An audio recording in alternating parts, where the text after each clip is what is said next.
This is a Global Skills Podcast, conversations that shape the future of work and learning. We're exploring how we close the skills gap and build a future where everyone has the chance to thrive.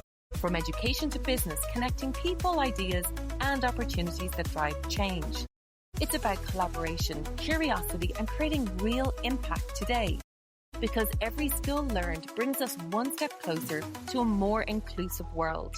The Global Skills Podcast, where learning and opportunity come together. Jake, you have been working in gaming, recruitment, and you've worked right the way up from very beginning to where you are today, which is leading a TA team internationally. And I guess the first question I want to ask you is going back to when you decided to have this career path. Did you fall into it, or was it a strategic decision back in university? If you can just talk me through those decisions that you made way back then. Yeah, of course. And I think you probably had a lot of your other leaders and recruiters say the same thing, but it's a cliched phrase, but I fell into it very much 15 years ago. So I'd had a very exciting job selling concrete, which is as exciting as it sounds. It's great. It goes hard in the ground, but actually that was a really amazing role as well. So I was looking for sales roles and not specifically in recruitment. And then at that time, I'd been approached by a recruitment agency, and that's where everything started from there. I decided to take the move in-house quite quickly because I was finding with the role, the part I really enjoyed was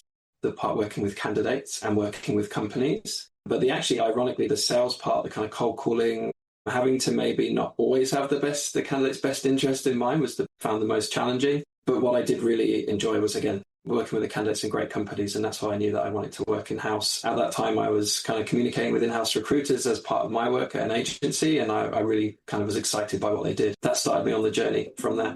And for listeners that are starting out for themselves, what does it take to qualify to be a recruitment consultant? I think sometimes that's the challenge because a lot of people say not a lot. It really is based on an aptitude. If you're a very good communicator, if you're someone that enjoys communicating, you will adapt really well. I think maybe we're away from the days now where an agency, you just take as many people on, you try them, they either sink or swim, they work or they don't. I think it's moved away a little bit from that now. The industry has changed. But in terms of sort of academic qualifications, certainly not a lot required. But in terms of, I think, soft skills, it's a challenging role. You have to be very resilient. And those kind of sales techniques or interpersonal skills are really important. It's not like the Wolf of Wall Street, I'm pleased to say, and I think sometimes there's that kind of image, I think, of the industry. But again, I really feel it's moved along from that, certainly from when I started.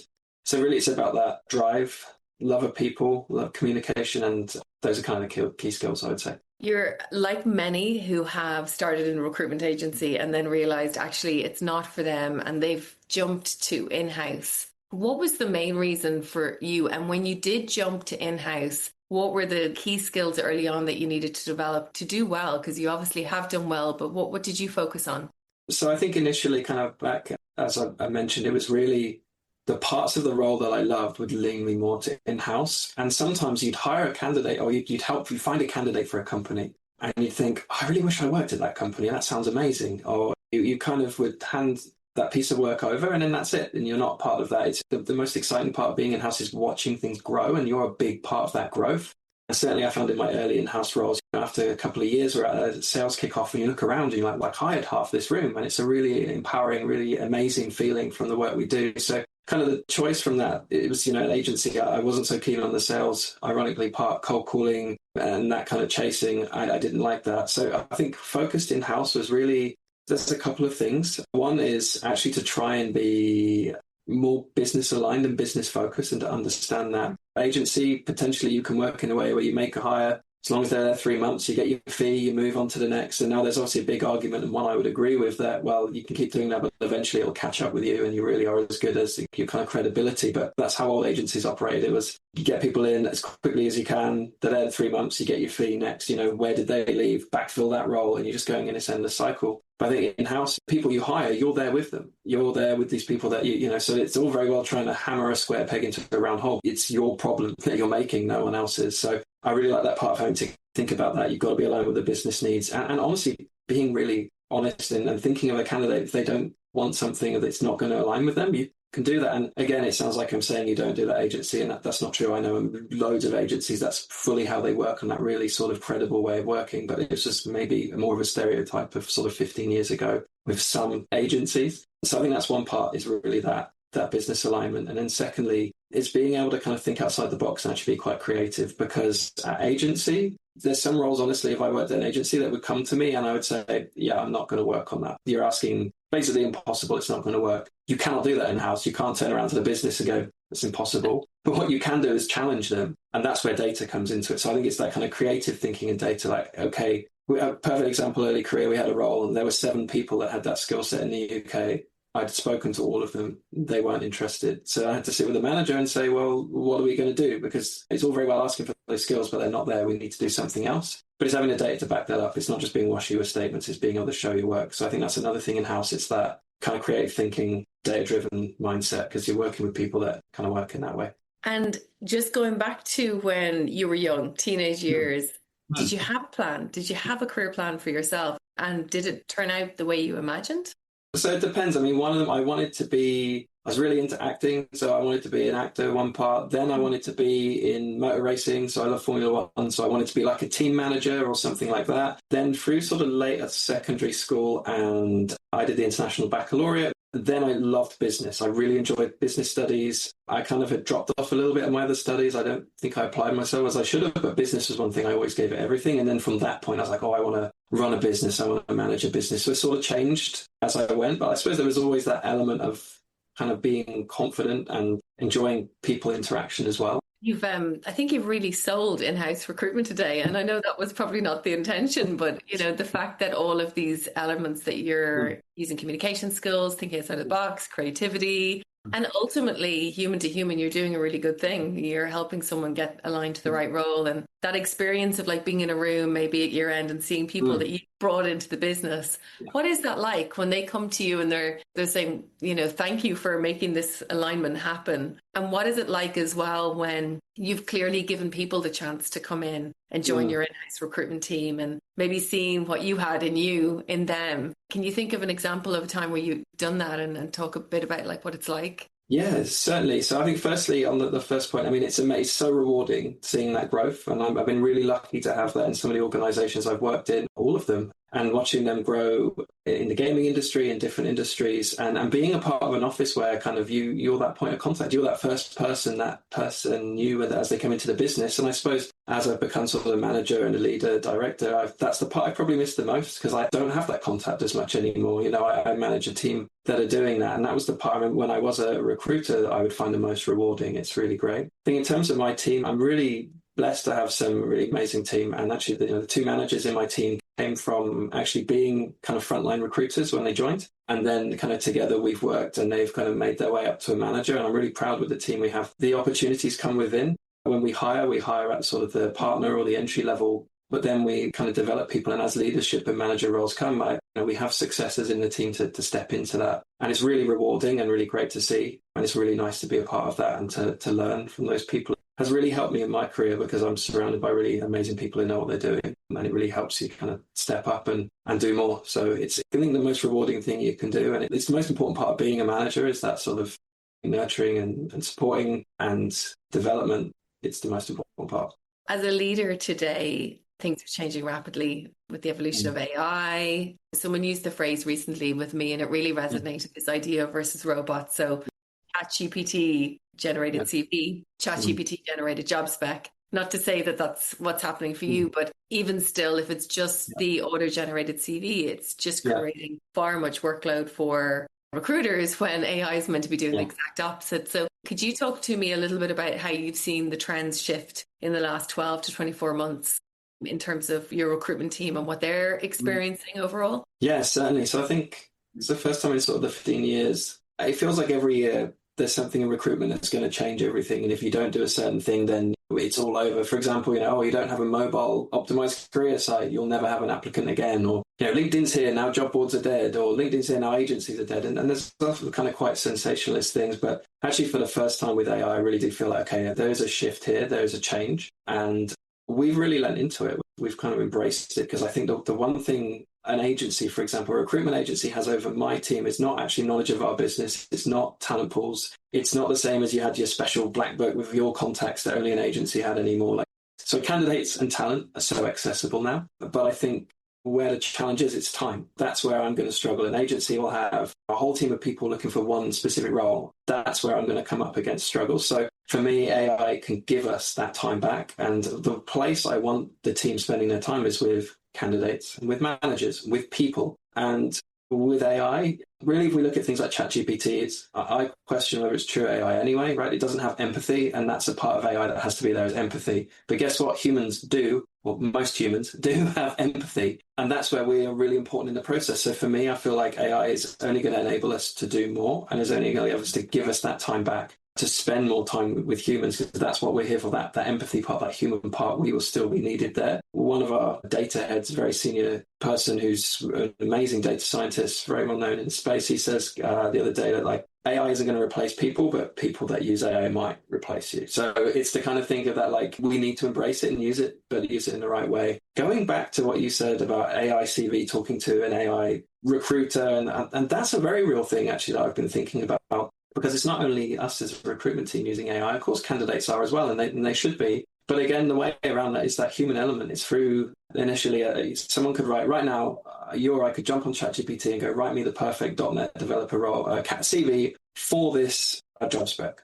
That's fine. So will that get through the first check? It might. But it's when you get to that human element, it's where you're going to find out. That's why that element still needs to remain. Obviously, there have been instances with deep fakes and kind of fake AI candidates or video screens, and that's quite scary, and that's something we have to look at as well, because then you are interacting with a real human that does have the skills but isn't who they say they are. I think that's where the challenge will come in. How do we detect that? But ultimately, we're still the kind of that human element of the process that we need to keep. So your team at the moment then, are you focused on bringing in the AI tools and or teaching them the AI skills to become more efficient? Both. Yes. So we've really leaned heavily into the tools themselves, whether that's helping us write the job specs, whether that's taking notes, whether it's scheduling. Scheduling is a huge one. We don't have a coordinator team in our business.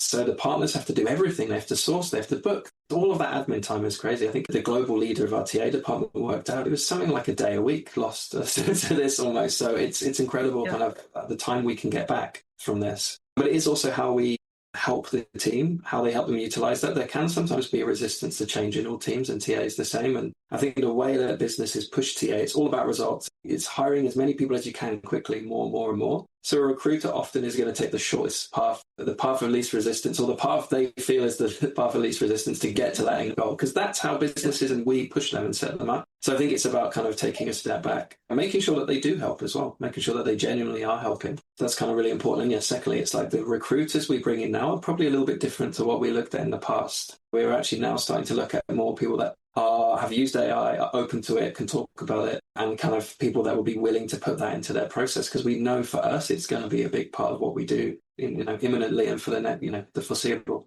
I wanted to ask actually a question, which I will come back to, because immediately as you described that and thinking about, okay, we're going to assess people's AI capabilities, which I think is key, or the openness or aptitude for it. But looping back to what you said about empathy, how do you assess for that? Or how are you getting a feel for someone who can come in and learn all the AI tools, but equally have that ability to just connect human to human and really help someone through the funnel to getting the offer, getting hired and onboarded well? Have you a trick, a technique, a style that you've used over the years?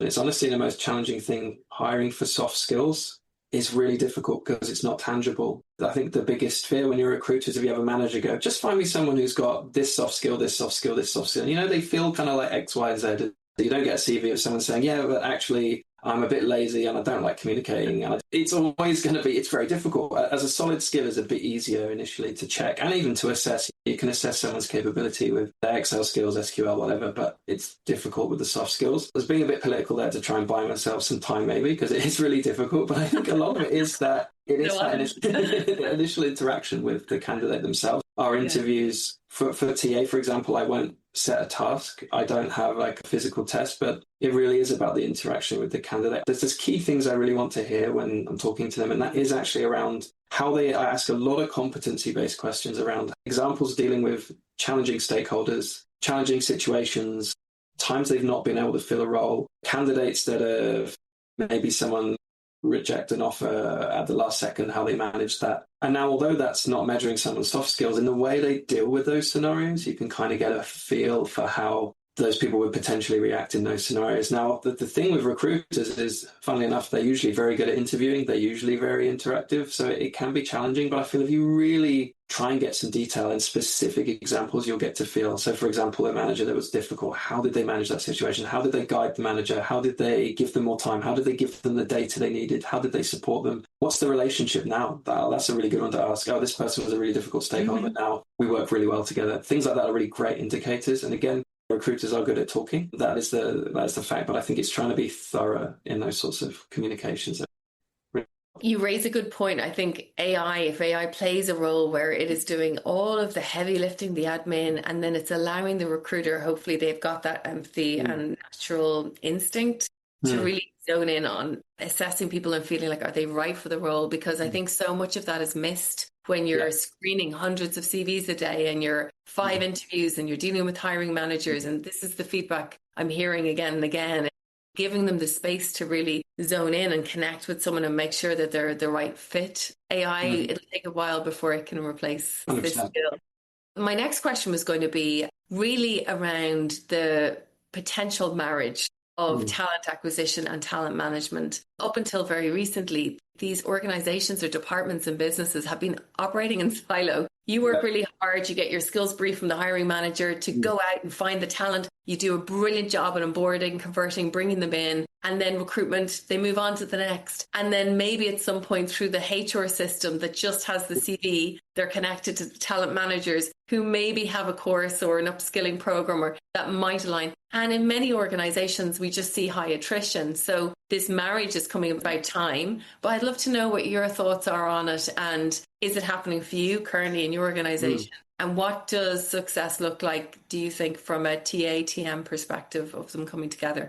We're really lucky in the way we're set up. We actually have centres of excellence. And what we call our talent centre of excellence is exactly that. TM and TA together in one team. So we have one leader that manages that global department, then a TA global leader and a talent management global leader. So we're pretty new. We've been founded for about a year now in this way, and it's been working really well. But we're still kind of getting the foundations of the talent team in to start working with us. We are going to work much closer. We're already starting to see a few of these things happen today. I actually got to catch up with our kind of director of talent who's coming to the UK, and they've been talking about some ways they'd like to work with us as we start to kind of identify, especially with future talent and entry-level talent, like what is it we really need? What are we looking at? So I think that's really big. But certainly from like a job framework perspective, like what are the roles there? What is the difference between a senior and not senior? And what are the development steps to get there? How can we be clear internally? And a lot of that does tie into TA because that's who we're hiring and the kind of people, what kind of environment are they going to fit into? So I think it's vital they both work together. I would even add sort of the workforce planning into that part as well, that I think talent management should be a huge part of.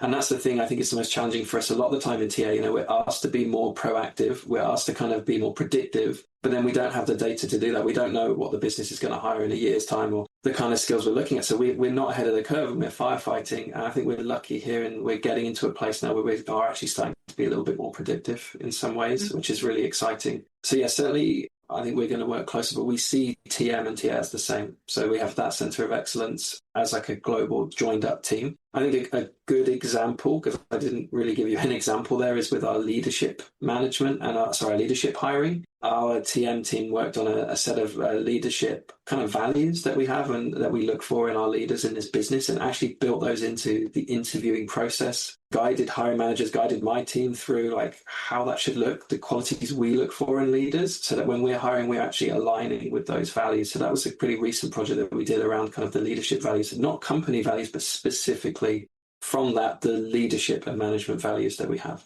and how they kind of tie into the business. That's really interesting. A lot of the work we're doing with companies at the moment is helping them build their skills taxonomy, that common skills language. So it's taking what you've done there and expanding it across every department, every role. So whether it's a hiring manager or your head of education or your recruiter, defining a skill, everyone is in sync with understanding, okay, that skill, how important it is in the organization. Do you see eventually a world where within a company, it'll be very clear there'll be one common language around skills, competencies. So rather than what's the job title, what work experience, it'll be evaluating more about what competency and skills do these people have, and be very clear as to where they'll fit in the organization. I hope we get there as an industry. I think that's kind of the missing piece at the moment. We've kind of got tech to elevate us to a point where we're pretty good at assessing hard skills, if you like, but it is those soft skills that you talk about that are really difficult. And we do have an internal careers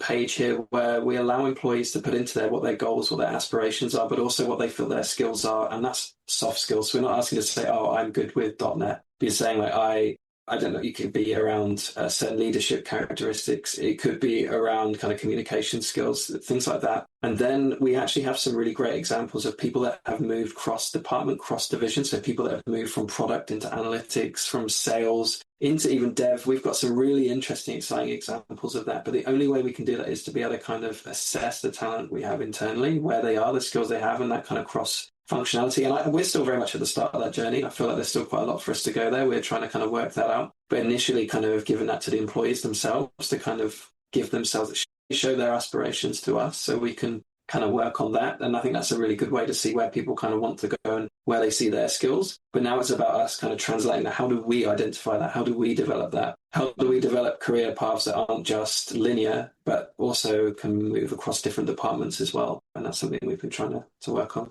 Yeah, you're right, because you know the statistic, I don't know how accurate it is, but it's 70-something% of people are actually not very happy in their careers.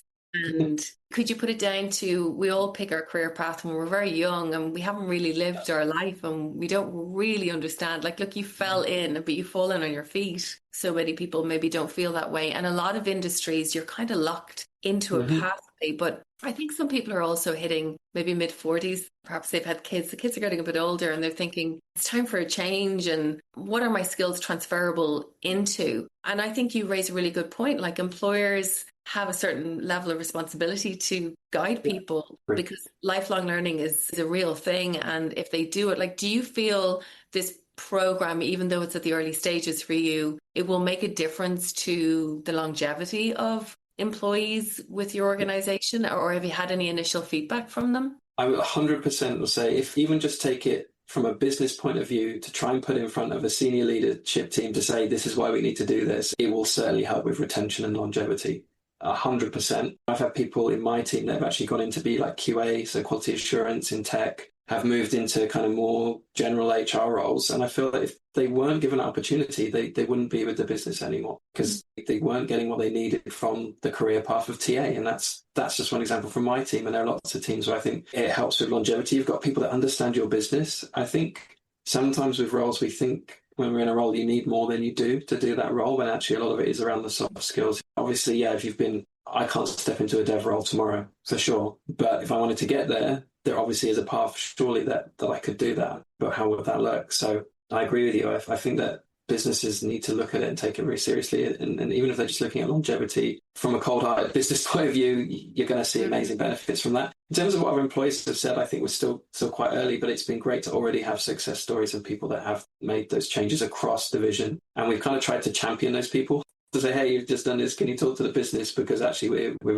you're an amazing example of this, and we'd love to share that story. So yeah, that's been helpful as well. It's such a good example to share, because a lot of people maybe don't think it's possible. And even if your company or employer are not offering it, it's a conversation that you can always have before leaving, before actively looking for a new role. You just never know. As you said, they're so valuable. I think the other thing it's on people's minds is it's really around AI and what skills should I take on myself. So say if an employer is not taking an active role in kind of guiding you, what advice would you give people right now in the phrases, how do you remain employable when you know huge unemployability, there's a tsunami of it coming? Is there any advice that you give, or is there anything you're even doing yourself for yourself in terms of new skills? It's really challenging, isn't it? Because it's a difficult market right now. So it's not even like we're in a world of bountiful opportunities, where I think if you go back a little bit,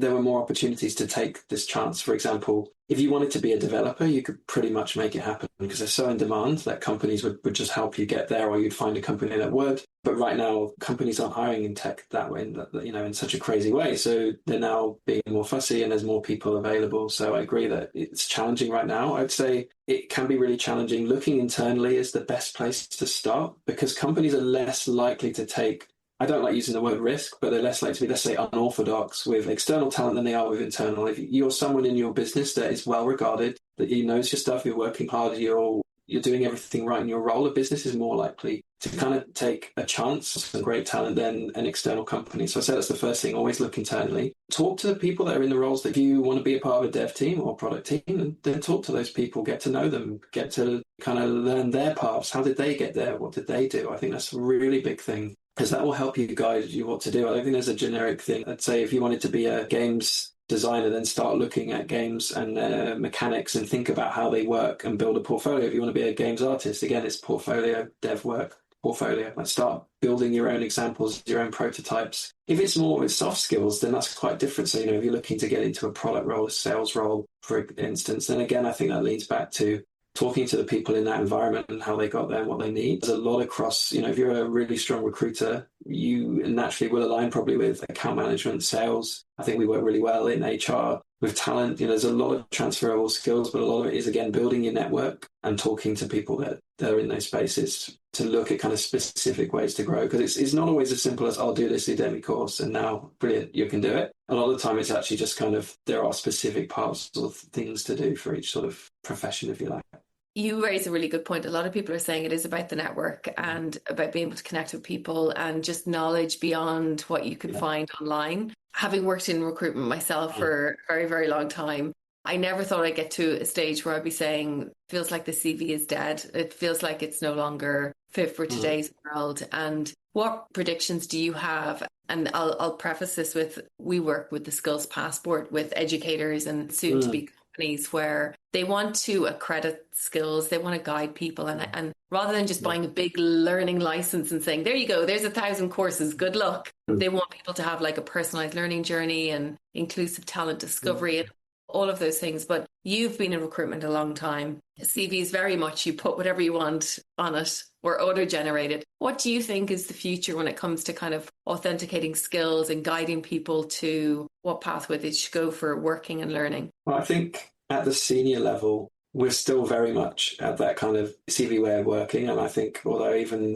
we hear people talk and companies talk, I still don't think they're ready to move away from that. And that's not just from my experience, but other companies. I think they're still there, but they need to move away from it. I think is very clear. Where I feel like the biggest change will be, it's really in entry-level talent. I feel like that's where businesses need to help educators more. And this is where I would hold kind of educational bodies to account a little bit more here, is how we get younger people into the world of work and going away from the traditional method of, you do this degree, that will get you a job. Really big advocate of apprenticeships. And that for me is real work. And I think at school, it was all kind of, if you make it, you do a degree. If not, you go this direction. And actually, I think a lot of the people that went down the apprentice path really flew. And actually, a lot of people on the other path didn't. And again, because an apprentice is, we are going to teach you this specific skill and you will be able to do this thing. And it's in demand. And you'll have a job. By the way, you're working pretty much from minute one. And I think that's a really good example of how we should do things. As I feel sometimes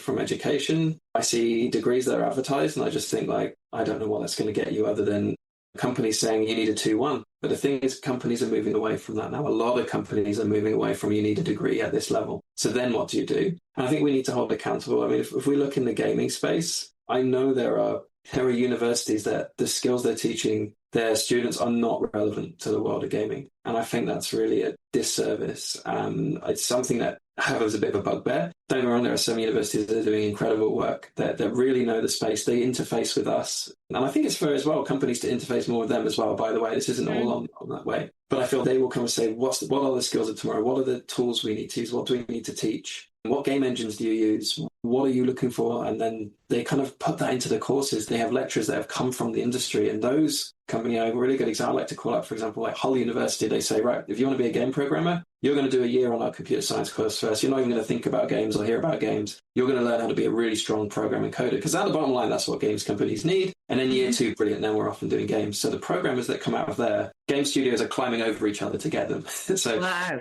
There's an example of like real world skills, real world. I know that from experience of being one of the studios climbing over each other to try and get these amazing people. I think it's really like, it has to change what is the bar to get into the world of work and what do we actually need. But how we assess these skills is really difficult, because I think we say we need to do that and we do, but I think we're still a little bit of a way from a gap of, let's have a look at your CV, but we need to get there. A lot of companies do it in an entry level ways of sort of assessment days and kind of training boot camps, those sorts of things. And I think that's quite an exciting. So you take people that have raw skills. For example, we do this with an academy, basically, where students will come out, economists, data scientists, data analysts, and then they spend 12 weeks with us learning what that means to be a data analyst here, economist here, what does that mean? And then at the end, they kind of come into the business, and that's a really exciting way. But again, that's still quite traditional. We still use a CV in that process. Yeah, there is an assessment, but there is a CV still as part of that process. I don't think I've answered your question, because it's something I still myself, I don't know where it's going to go, but it's something that I think maybe we're a little bit behind, or the industry itself. I mean by that, we're a little bit behind with, I think in recruitment, we get tied up in the day-to-day of firefighting. I think every recruiter you talk to is always saying, I'm firefighting, I need to be proactive, but I'm just drowning and trying to cope with what we've got. But certainly in the future, it's thinking about transferable skills, not being so fixed. There are companies out there that are really amazing at finding those skills. For example, developers, finding tech talent, they will take people from humanities courses and other subjects, but give them the skills to become a developer, because guess what? A lot of those skills are actually transferable, or, people that are in science. There's a lot of transferable skills, but we don't always look at that. We're still quite prescriptive. So I didn't answer your question now, I don't think, actually. But certainly that's kind of how we see, I feel like in the industry, still at a senior level, there's a bit to go, I'd say, to kind of close that gap. I think it loops back to the need for a skills passport or a digital profile of some type. Yes. Because I know when I worked in recruitment, I remember I'd have an employer saying, look, Vanessa, we need these skills. And then I'd go and look at the degrees, but it would mean I'd have to get familiar with the degrees and the courses and the skills, and then see how did they rank in that particular course. And as a recruiter, I didn't have that time. It's nearly like you acquire these skills in university that are just being missed out on, just because recruiters don't have the bandwidth. But you raise a really good point about the universities. And I think actually what I'd love to do to this podcast is tag universities that you think are doing a great job for the gaming industry. Because we work with universities as well with a tool called Skills Lens, and it's all around using skills AI or the skills language. We're trying to predict what are the skills going to be needed for a particular sector or industry. And it's the universities we work with. They're building world-class courses because they really do care about 2-3 years ahead. And therefore, the graduates are highly employable. Whereas I've just spent time with master interns this year, master marketing graduates who would have spent over 10,000 euros taking that course, cannot get a job offer. They've sent hundreds of applications because the skills they've acquired are just not relevant. When I asked them about, well, what's your AI marketing capability? That wasn't covered in the course. And I think you're right. I think higher education have a big role to play in ensuring employability. And yes, it's never been tougher like it has been now. But if they're not married to employers and actually on site with the employers and understanding exactly what the employers need, they're not going to represent their graduates well in the coming years. I agree. And that's exactly what you said there, going through all of this huge expense to get to the end and there is nothing there. And I think the challenge with the gaming industry as well is the roles just aren't there anyway. There's such a low chance anyway, even for the people coming out with that have been aligned with the industry. So it's about how do they then have other skills that are really transferable and translatable, because there are so many. If you're an amazing game dev, you're an amazing developer. If you're an amazing artist, you're an amazing graphic designer. If you're an amazing game designer, you're probably an amazing economist. You're probably also, actually that lends into so many things. And that's kind of how do we do that as well? Because it is really challenging, and I really feel for these students that they invest not just money but their time, their effort, and then they get to the end and there's nothing there. There's no reward. It's not even about a reward. Having a career is like a basic need. It's a basic thing. People come out and it's not there, and that's the one that hurts the most. I think for me, that's the one I find the most frustrating. And sometimes we get people come in, interns and grads, and you look at their portfolio and you just think, why has no one sat with you and talked to you and helped you? and it sounds really blunt, but you're so far off it, you're not going to get there at this current trajectory. But people should be helping you or guiding you, or why did they push you into this direction when you've clearly got other skills in other areas? You're clearly passionate, you clearly want to be here, and that's enough. Like, you've got the drive, but you haven't been helped, and that's just kind of gone through, and that's when it feels like it's just sort of a conveyor belt. But certainly going back to the universities that are doing it great, there are loads that are doing an amazing job and would happily, that wasn't a bash, and there's some, honestly, there's some really incredible stuff, especially with gaming, and you go in and see some of the games these students are producing, they stand up on their own already. Actually, quite a lot go out and just set up their own studios because they learn so much. There's some amazing courses and universities out there. I wish it was all of them. That's all I know. Well, we have a tradition of the last question, and you have a choice of either one, what skill do you have from being a young person, not to say that you're not still young, that you're not using right now, that you'd love to be using again, or moving forward, looking into the future, what skill do you feel like it's going to be really, really important, and how could someone go and acquire that skill? Actually, for me, and it's one I wish I had kept from when I was younger, and certainly will need going forward, and something I don't do enough, is being more inquisitive and being a little bit more creative. I think sometimes I can certainly get set in, this is the way it's done. And even just through this year, we've gone through a big centralization and working in countries we've never worked in. Just being a little bit more open to try things would have really set me up. An example, we're hiring in countries we've never hired in, Macedonia, Bulgaria, and we were looking to invest in job boards there. And I was like, gosh, it's 2025. Why are we looking at job boards? That just doesn't work. And it's like, well, lo and behold, actually, it does work in those countries. It's a huge channel. And I know it sounds like something that's so basic, but again, if I hadn't had any kind of extra kind of guidance, let's say, I probably would have not looked at that channel that now is so useful and so crucial to what we do in those regions. And I think it's to try things and to be open. And I certainly, when I was younger, that was very much was my mindset. I was a very inquisitive person, why? And maybe I lost that a little bit along the way as you kind of get into that kind of corporate mindset. And I think going forward, I'm certainly going to need that, even from the questions you asked around what are the skills of tomorrow. And I'm still quite set in an older way of maybe looking at CV, and I can be a big part of that change. So I would want to get that kind of, and I will get that inquisitive sort of nature back, start being a little bit more kind of creative and asking questions and trying out more, because it's going to change. I think the last 15 years at these TA things, they're kind of always the same. The events are kind of the same. The talks are the same. Have we got a seat at the table? Oh, the war for talent, the talent won. All these things, it's the same stuff over and over again. But for the first time, I'm feeling maybe it's not actually. The last sort of 12 months, I'm seeing things, I'm thinking, wow, that's actually quite different. Okay, and that's brought in by AI, but there are other things too. So I need to have an open mind and not be stuck in my ways and kind of evolve with it. Don't want to be left behind. Jake, I think for me, this has actually been a really great interview because you reminded me of something that I forgot. For me, sitting in front of the career guidance counsellor all those years ago, feeling so deflated with the route that she felt I should go because it was so not for me. And I did listen initially for the first few years of the education that I took. And thankfully, I got the guidance at the right time. Someone pulled me up and said, that's not the path. You're naturally this direction. And I heard and I listened and I was curious enough to make the change. And so what I'll take from today is that actually schools play a very big part even before kids are getting to higher education. It's not just higher education that need to get closer to industry. It's even the career guidance in schools with everything that's going on. And I think the other thing that you've shared with me today is that instinct and that gut feeling and that ability to connect with a human, no matter how many AI tools take over, will be the fundamental skill for success. So, Jake, I just want to say thank you so much for making the time. And I know it's been a very, very busy week with moving house for you. So very happy that you made the time to be on this podcast. And any final words? Just thank you for being here. I just want to say thank you so much. It's been really, really enjoyable, and I really appreciate the opportunity to speak with you. And it's really made me think about the future and skills. And just thank you again. Really, really, it's great to talk with you.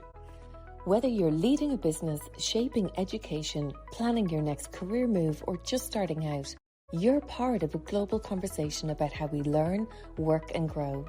If you've enjoyed this episode, remember to subscribe so you never miss what's next.